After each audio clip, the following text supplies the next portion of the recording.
Today I'm joined by GameCast's first guest from the public. Welcome, Joe Chip. How are you? Hi, yeah, I'm fine, thanks. And of course, Count.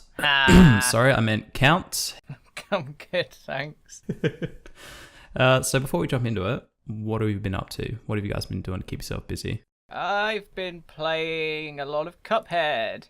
Yes, the game that I didn't know actually had been in development for 7 years. Oh, wow. I didn't know that. I was just like, oh, wow. I heard that the other day. It's so good. It is really hard though, right? Oh, yeah, it's pretty damn difficult. I streamed about an hour and a half of it the other day, and I completed one level.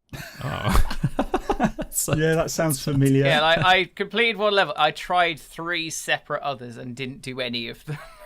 I managed to get one of them yesterday, though, on my own time, so that was alright. So old school aesthetics and old school difficulty level. No response. Oh, yeah. I love the aesthetic of it, because it's beautiful. it is Yeah. 30s Disney cartoons, and Yeah. I love that aesthetic. It's creepy and amazing. It is really good. Even just the simple things like the what I really like is on the menu screen and the text and stuff, how it'd lose focus and it'd refocus. Yeah. All the stuff that were flaws, now we look at is going, that's amazing. Oh, yeah. It's just a really great thing to see. It's genuinely amazing. I'm so glad that it came out and it was good, because it could have been terrible, and I'm really glad that it wasn't. But yeah, they've gone for a hybrid between, because they had 2 E3 presentations. One said it was a boss rush, and then the next year it was like, oh, it's a platformer now. And I was like, oh. And now they've gone for a sort of hybrid between the two, and it works quite well. Yeah, Yeah. damn straight. Yeah. Joe, what have you been up to? Playing Cuphead? Surprisingly enough, exactly the same. I've been playing it as well. And, the overarching sort of sense you get from the game is you're shit. Yes. Because... I think I'm all right at gaming. Oh, no. Thanks for your money and your shit. Yeah, the thing I see most... I love the graphics in it, but the graphic I see most is, you died. Yeah. It's beautiful, and the thing is, you play it, and I'm not a one for platformers, and I'm not one for boss rushes. And I saw someone saying this the other day on a video on YouTube. They weren't either. They're not into that type of game. But I think it was Angry Joe, different Joe, not me. But you find that you still want to play it. I keep getting sucked into the damn thing because I hate the bloody thing, but I still want to play it. It really is a case of love-hate. And you're right, Count. It's gorgeous. It's everything about it in terms of its design is the attention to detail. It's just beautiful, and that makes you want to play it. The only downside there is because of the difficulty level, how many people are actually ever going to finish the game and see all of those levels. That's a kind of double-edged sword in a way. Yeah. It's going to be one of those interesting games. I think it's going to have some legs in terms of developing a following, though, because I think I could see people totally speedrunning this for years. Oh yeah, I think it's going to be the Dark Souls thing. It's going to have that kind of thing. And they've planned like loads of content down the line. They've got several expansion packs in the line, each of which is going to have 10 to 15 bosses in it. And it's going to be 10 to 15 years before I play them, because that's how long it's going to take me to finish it. Yeah. To jump into the topic of this video, Joe, you being the guest and you having a lot of in-depth knowledge on this topic, why don't you lead us down the rabbit hole? Well, as I said to you before we started, I haven't got in-depth knowledge on anything. You wade into shit, I quote. Yeah. It's basically Forza Motorsport and the issue with DLC. Well, not DLC, the issue with... Loot boxes, basically. The fact of the matter is that they've gone too far this year. Well, for my money anyway.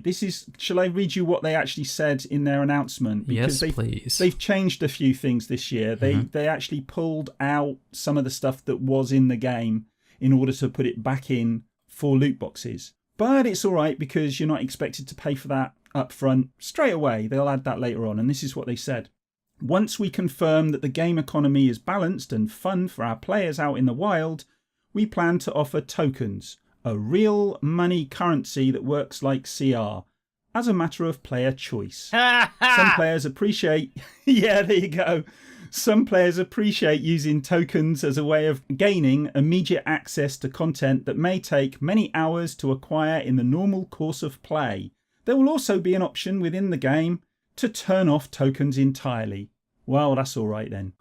And yeah, so that's basically what they're offering.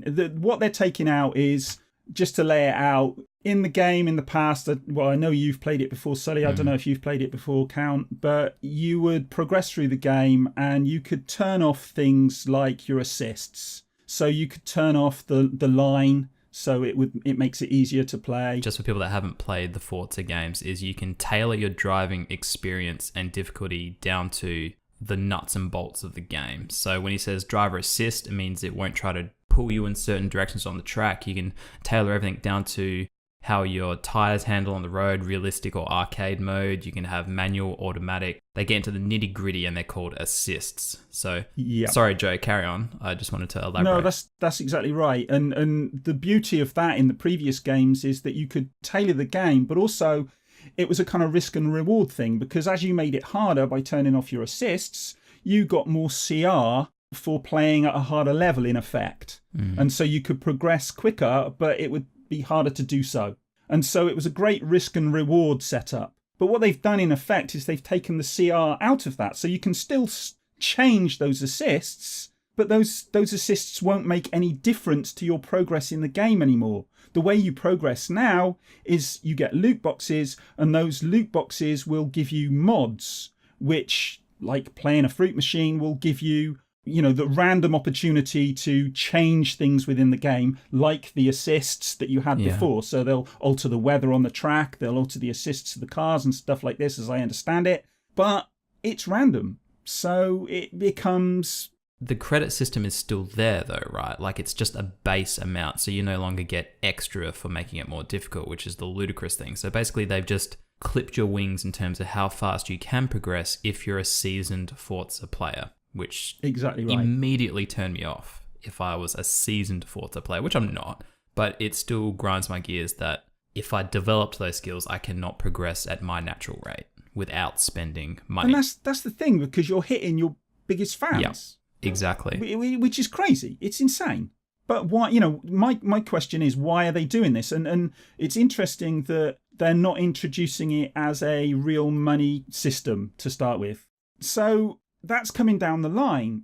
Some people are saying, that's a good thing in a way, but I don't think that's a good thing at all. I think that's quite the opposite of a good thing. I think that's a really bad thing, because it's establishing the economy first, sucking people in. Yeah, like I mentioned before, I would not be surprised, and this is like theory territory, if that was a ploy to get the fans to rush out and get the game, have their share of the game before they implement this transaction system. So they're going to boost their day one sales through the roof, and then they're going to rake everybody else over the coals that gets on it after. Yeah. It strikes me as cynical. And, for those of us who've been playing Forza for many years, every year it gets a little bit more cynical. I mean, we had the situation, what was it, last year, where you bought the season pack or whatever, and then later on there was some more DLC that came down the line that was nothing to do with the season pass, and you weren't told about that. Yeah. Up front. And so you bought the most expensive version of the game, you'd got the VIP pack, you bought the season pack, you'd spent over £100 on the bloody game, and then they start releasing more DLC that you're actually having to pay for on top of that. So that was pretty cynical. But I think this takes it to a whole nother level. To me, it's just a little bit scummy. And I've had people, I made a video about this, and I had someone in the comments this morning saying that, people who haven't played the game are moaning about this. But the crux of this for me is that before you even introduce the money aspect to it, you're altering the way the game plays. Mm-hmm. So it's changing the way a game plays in order to introduce a currency system into it. So, and this is, me, Sully, this is one of my pet hates. I've been saying this for a long time, and I've argued with a lot of people, that when you start introducing these processes, you change the way you develop the game, and not in a good way either, Let's not forget that this is a full retail price game. Exactly. And they're tailoring the game to operate around a microtransaction system. Yeah, exactly. So next year you can see that they're going to take it to the next stage again, and next year you'll every time you finish a race you'll have to buy new tires and new petrol. Yeah. And because after all, cars need petrol, they use petrol, so it's logical, isn't it? You'll have to fill the car up each time, and it'll be ka-ching ka-ching. I mean, okay, I'm joking. It's just, where do you draw the line? Count, what do you have to say? You've been pretty quiet. I feel like you've got something built up. Microsoft are a bunch of cunts. I don't know.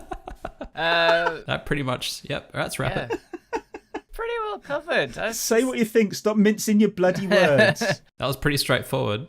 Yeah, sorry. I want to kill them all and kill them for spunking in a cake. There's a throwback to something that's not come out yet. As we're talking. I just don't understand. Well, I do understand why they're doing this. Money! That's all it is. Because it works. Because the loot box system works. Because of course it does. Because people are easily manipulated into gambling. Yeah, everybody has their crutch. They found the game a crutch. It is gambling. People who say that loot boxes aren't gambling are lying to themselves or everyone else. Because it is gambling. And it should be regulated. It really should be. But it's not going to be because they'll always try and get around it in some legal loophole. Yeah, they'll just patch something out that'll make it okay. Yeah. And they'll find another path to go down. I think it was Jim Sterling? Yeah, Jim Sterling said loads about loot boxes, most of which I agree with. Yeah, me too. But the one that really got me was, it might have been him, might have been someone else said that it's like the the kiddie wing of the gambling industry. Because what it does is it changes your mindset. It gets you kind of anaesthetized to the idea of gambling. It normalizes it. And so you've got kids coming in, and let's be honest, Forza is a game that can be played by kids. It's not, some 18 game that they shouldn't be playing. Kids can sit down and they can play this game.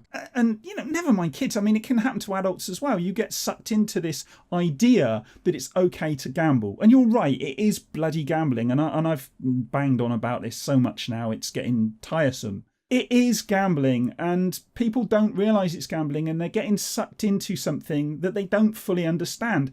And, many of us kind of let it ride. Oh, it's only cosmetic, and kind of let it go for so many years. And now it's coming in and it's infecting every game. I mean, you look at the number of games it's infected this year, it's bloody ridiculous. Well, that's the problem with us letting it go. It just means that we've given them an inch and they've taken everything. Yeah, they'll keep taking. Exactly. In your opinions, when did you think we hit that slope of it just progressively went downhill? Because I kind of feel like it's only been maybe the tail end of last year and this year that the line's certainly being crossed. And for me, the line is microtransactions in any way, shape or form outside of purely cosmetic items in a full retail price game is wrong. Say whatever you want about the free-to-play space. I think the free-to-play space, monetize and do whatever you want to your heart's content, because at the end of the day, it's free. People aren't paying for it. If you cock it up, you're going to fall on your own sword. Yeah. When do you guys think it went pear-shaped? When they start putting it in priced games. It doesn't matter if it's cosmetic or not. You've paid for the game. That should be your investment. That should stop there. Quite honestly, you have paid money. Why should you have to pay money to then pay more money? Yeah, I agree. And even when I say like purely cosmetic items, even then that's at a stretch because it's pushing it. Yeah, I can deal with it, but I don't want to. They could say that, well, this is bonus content. I'm like, well, is it? If microtransactions weren't in this game, you've made these assets. Would they just be in the game? Yeah, if it's stuff that's been made later on down the line, after initial development, I am more than happy to pay for it. That's fine. But if it's stuff that you've made during the development cycle, you should package that in with the game if you're asking for money for it. Yeah. That shouldn't be something that you want extra for. This is where we come back to Forza, because that's exactly what they've done with Forza.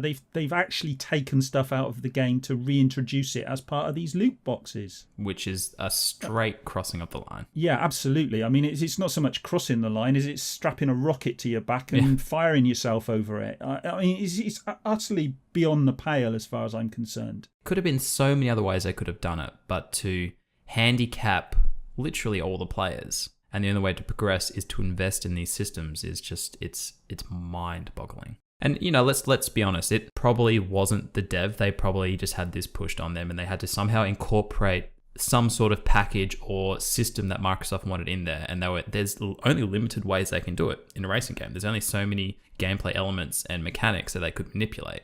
Just to be clear, I don't necessarily blame the developer. Maybe they could have implemented it better and still achieved what Microsoft wanted. But just putting it out there, the blame for me is just straight up, it's Microsoft's the publisher. The game developers wouldn't have just been, yeah, okay, let's just rake up fan base over the coals.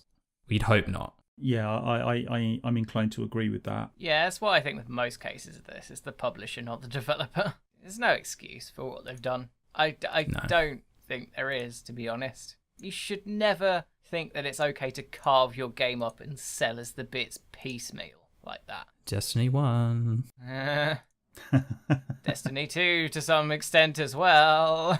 Let's wrap it up. Do you guys have any final thoughts other than Microsoft being scumbags in this sense? Well, they're in good company with EA and Warner and that's true. Many others. Actor shitting. Yeah, exactly. Let's not just single Microsoft out because they are just joining the club. No, it's not just you guys. You're all fuckers. Yeah, you're all fuckers. Well, that's a wrap, guys. Thanks for joining me on this Pocket Edition. If you've enjoyed this video or you have thoughts on the subject, please let us know down below in the comments. Please also remember to give us a rate, comment, and subscribe if you've made it to this point in the video. If you've enjoyed Joe Chip, our special guest for this episode, be sure to check out his YouTube channel, which will be linked down below in the description box.